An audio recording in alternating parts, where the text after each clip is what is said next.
Eita, hoje é noite da fogueira. Ninguém no Brasil, ninguém faz uma fogueira bem feita desse jeito aqui. Ninguém faz a fogueira maior, ninguém faz a fogueira melhor que eu. Eu vou sentar aqui e apreciar o meu trabalho. Hoje vai ter o que aconteceu. Oi. Se você soubesse que o vovô fez uma fogueira bem grande. Seu avô fez uma fogueira maior que a minha? Sim. Olha o tamanho da minha, olha aí.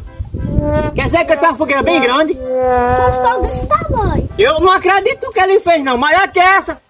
Eu vou lá. Vamos lá? Vai.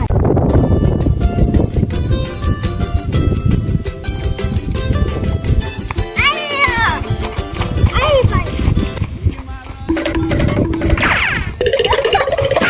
Aqui! Rapaz, não é que é maior que a minha, Bianca.